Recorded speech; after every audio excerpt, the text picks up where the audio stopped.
Naluto na utak ko sa schoolwork. Guys, please, break muna tayo. Aba, ikaw pa talaga yung pinakakonting ginagawa. Ikaw pa yung unang nagre-reklamo. Oo nga naman. Yung part mo nga sa paper halatang galing pa kay ChatGPT. Ano naman ngayon? Kung mapapadali naman ang buhay natin, bakit hindi? Smart move yun, pre. Smart move daw. Kaya pala tuwing reporting, ikaw lang walang ambag. Hindi mo kasi inaaral. Di kayo na matatalino. Ako na yung tanga. Hindi naman sa ganun, Andrew. Konting effort lang kasi. Sa ating lahat, parang ikaw lang hindi pagod. Hindi yun na nga. Pagod kayong lahat, di ba? Kaya nga kailangan natin ang magpahinga. Come on! Deserve naman natin kahit konting break man lang. Alam mo, kahit nakakainis ka minsan, punto ka eh. Gusto ko rin mag-unwind kahit isang gabi lang, huy. Wow! May kakampi na si Andrew. So, saan daw ang great escape na to? Oo nga. Parang may budget kayo ah. Hindi naman kailangan ng malaking budget, Uno. Kahit kape at panggas lang, solve na. Ang mahalaga, malayo tayo sa libro, sa deadlines, at saka sa mga prof na terror. Sige. Saan mo naisip? What if... Tagaytay? Tagaytay? Big time! Pero, kanino sasakyan? Di ako na magdadrive. Ako rin naman may idea eh. Kayo na lang sa gas. Fair deal, di ba? Ayan na. Libreng drive. Hindi libreng gas. Classic Andrew move yan eh. Kailangan pa bang i-memorize yan? Basic. At least ako may ambag. Uupo na lang kayo. Chill pa. Sige na nga. Pero kailan ba to? Bukas. After class. Ha? Bukas agad?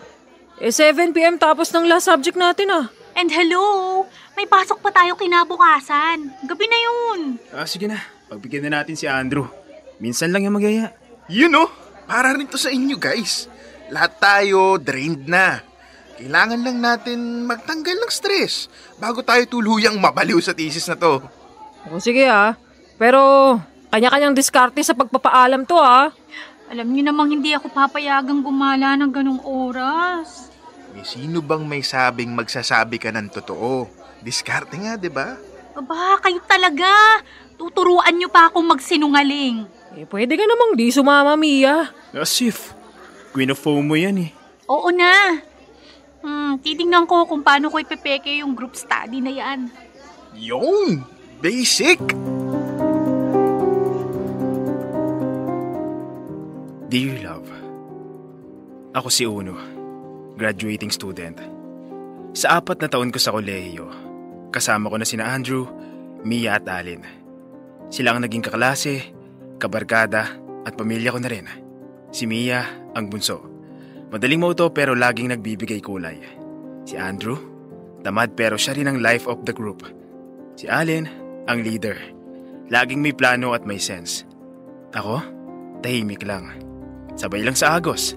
Sa 4 na taon naming magkakasama, hindi kami nagkagalit ng matindi. Puro tawanan, puro kalokohan. Kaya kahit bawal at medyo delikado, tumakas pa rin kami. Hindi para magpasaway, kundi para sulitin yung mga sandaling magkakasama pa kami. Nakakapagod ang aral, oo. Pero mas nakakatakot isipin na baka pagkatapos ng graduation, hindi na namin maramdaman ulit tong ganitong saya.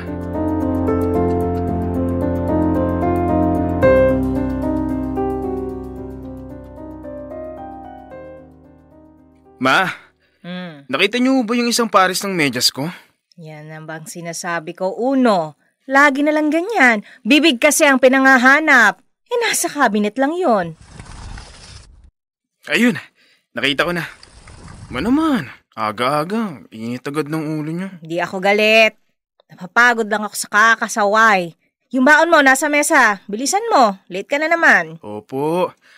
Ma, baka malate po ako ng uwi mamaya. At bakit naman? May group activity po kami. Kilalin. Group activity? Sa bahay ni Andrew yan, no? Hindi po, ma. Kilalin nga po, promise. Naku, Uno. Hindi ako ipinanganak kahapon. Alam kong yang si Andrew, hindi magandang impluwensya. Siya nga yung dahilan kung bakit muntik bumagsak si Allen dati, hindi ba? Hindi naman po ganun, ma. Mabait po yun si Andrew. Komedyante lang talaga. Mabait, pero walang disiplina. Tandaan mo, graduating ka na. Huwag mong sayangin. Opo, ma. Saglit lang naman kami. Promise. School-related pa rin to. Basta mag-ingat ka, ha? Mas okay na yung maingat kaysa magsisi sa huli. Opo. Bye, ma. Love you. Love you too. Ingat. Hello, Andrew? Oh, pre. Okay na ba? Mukhang oo. Naniwala naman si mama. Tingin ko. Ikaw? Hindi na ako nagpaalam. Alam ko na ending eh. Puro bawal, puro sermon. Sira ka talaga. Ganun din naman, pre. Minsan, kailangan mo ring sumugal. Si Mia. Allen? Si Allen, smooth lang daw. Sanay na. Si Mia, yun. Muntik pang madulas. Nanginginig daw habang nagsisinungaling. Classic Mia. Basta, sandali lang tayo. Oo naman. Sandali. Pero uukit ng pangmatagalan.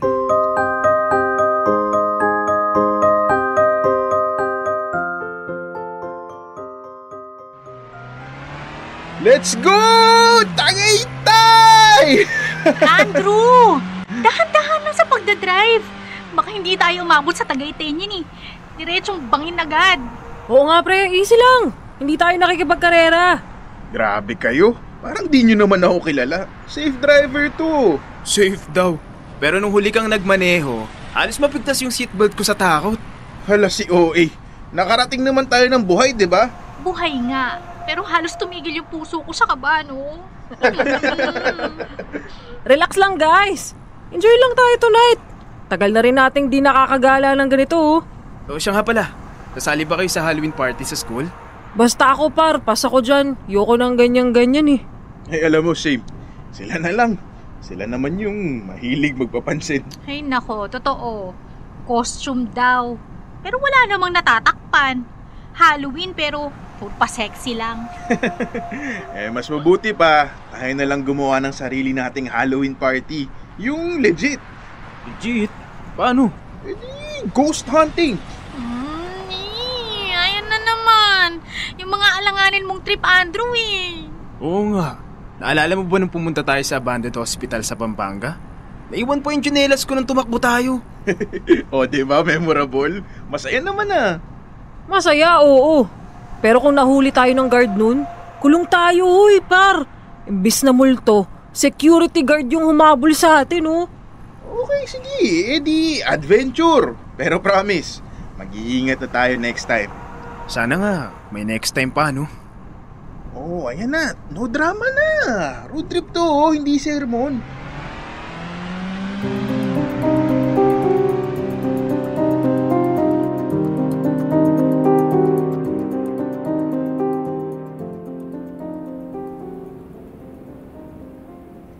Ay, sarap talaga magkape dito, no?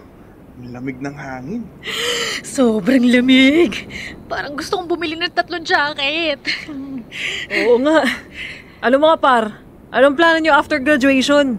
Oo, baka magpahinga muna. Mga 2 buwan bago mag-apply. Ako naman, tutulong muna ako sa family business namin. Ako? Nagsisimula na akong maghanap ng mga pwedeng applyan eh. Ikaw, Andrew?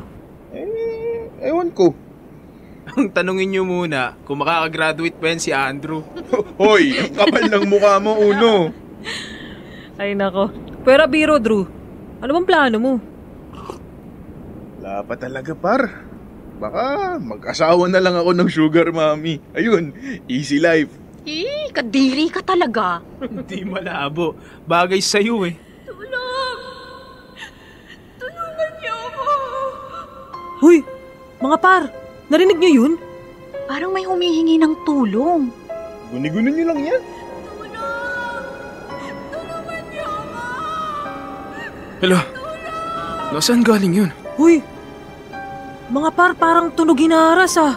Parang babae yun. OMG, baka may humahabol sa kanya. Baka may masamang nangyari. Parang galing sa kaliwa yung tunog. Hoy par, saan ka pupunta? Narinig mo naman, di ba? Kailangan nating tulungan. Paano kung hindi tao yun? Oh no, sobra ka na sa horror movies. Uy mga par, dito na lang tayo. I-report na lang natin sa pulis yan o sa barangay. Pulis, hindi nga alam ng magulang natin na nandito tayo. Baka tayo pang mapagalitan. Basta, walang aalis malinaw ba yon? Kung ikaw kaya ang humihingi ng tulong, gusto mo bang walang pumansin? Tara na, hanapin na natin. Pero kapag wala tayong nakita after 30 minutes, sibat na tayo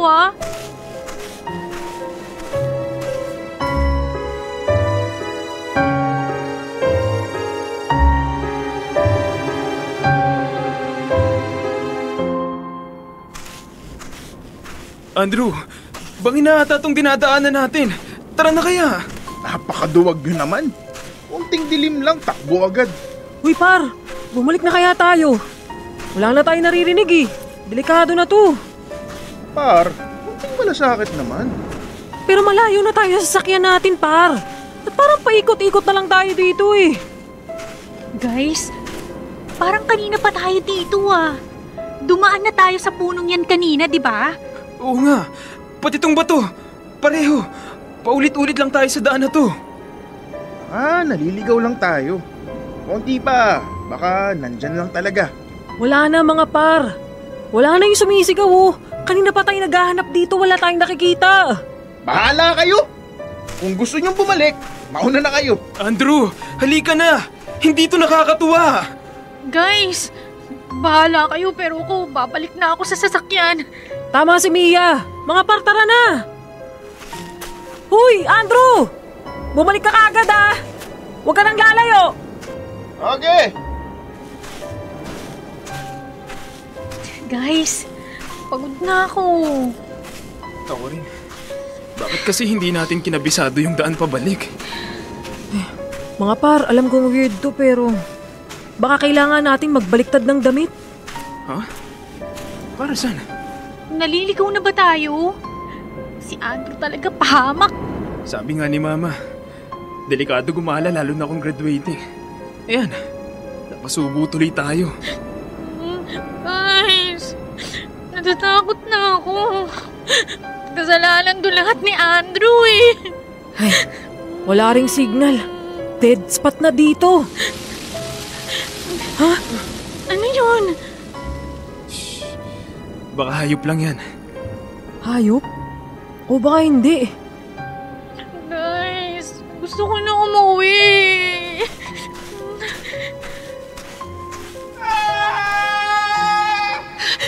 Si Andrew yun! Balikan natin siya. Hindi tayo sigurado kung siya yun mga par. Alin, boses niya yun. Hindi pwede. Choice ni Andrew yun. Hindi na tayo babalik dun mga par. Alin, ano ka ba? Basta, aalis na tayo.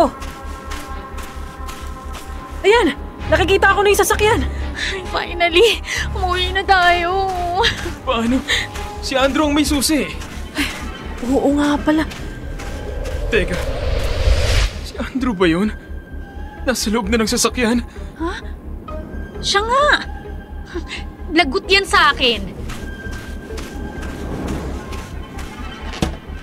Hoy Andrew! Naligaw kami dahil sa'yo Huy par, paano ka nakabalik? Okay ka lang ba? Narinig namin sigaw mo kanina. Tara na, umuwi na tayo. Wow! Ganun lang? Wala ba lang sorry?